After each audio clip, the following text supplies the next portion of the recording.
कालच्या व्लॉगमध्ये मी तर तुम्हाला सांगायलाच विसरली की आपले आता मिनी व्लॉगचे 100 दिवस पूर्ण झाले आणि हा मिनी व्लॉगचा 102वा व्लॉग आहे। तर आता तुम्ही सगळे माझ्या व्हिडिओला एवढं प्रेम करतात का मी 100 दिवसाचे आता 200 दिवस केले। चला मग दिवसाबद्दल बोलूया। त्या दिवशी मी तुम्हाला व्लॉग मध्ये सांगितले की अचानक एका फॅमिली मेंबरची डेथ झाली, तर आज त्यांचं कार्य होतं, म्हणून मग मी सर्वात आधी निघाले तिकडे जायला आणि आई आणि घरचे सगळे मागून येणार होते। कारण पाठी बसलेला हा जो माणूस आहे ना, हा वक्या मास्टर आहे। ह्याला कोणत्याही गाडीमध्ये बसवा उलटी येणारच, फक्त स्कूटीवर उलटी येत नाही। तर मग मी तिकडे पोहोचले, त्यांचं कार्य वगैरे सगळं नीट झालं। बसल्या बसल्या माझं हिच्यावर लक्ष गेलं, ही तर डायरेक्ट पापडचा टोप घेऊनच बसली खायला। तिकडचं सगळं झालं की मग आम्ही घरी यायला निघालो। घरी आल्यावर फ्रेश झाले, तो पाऊस पडला, त्याच्यानंतर पाऊसच पडला नाही आणि परत तशीच गरमी चालू झाली।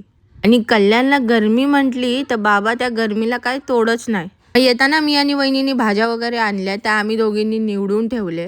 जेव्हापासून एवढा धबाधबा पाऊस पडला तेव्हापासून सगळ्या भाज्या खूप महाग झाल्या। तुमच्या इथं पण भाज्या महाग भेटताय का? मला कमेंट सेक्शन मध्ये नक्की सांगा। काय जास्त भाज्या घेतल्या नाही, थोडेफार लागणारेच घेतले। पण आठवड्यातून 2 दिवसच घरात व्हेज बनतं, नाही तर सगळे दिवस नॉनव्हेजच असतं। मग आई पण आली आम्हा दोघींना मदत करायला, तर म्हणजे आम्ही तिघीच खूप थकलो होतो।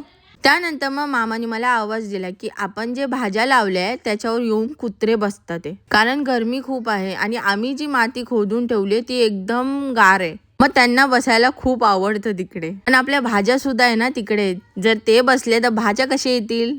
म्हणून मग मामा बोला तिकडे आपण जरासे बांबू लावून ठेवू, कारण रात्र पण चाललेली आणि आपल्याकडे जाळी वगैरे काहीच सामान नव्हतं। मामा बोलला सध्यापुरती आपण बांबू लावून ठेवू, नंतर आपण जाळी लावून घेऊ। थोड्याच वेळात रात्र झाली आणि मी बसली होती तर तिकडे हा खेकडा आला। बघा ना, पाऊस नाही तर पूर्ण बिचारा सुकून गेलेला।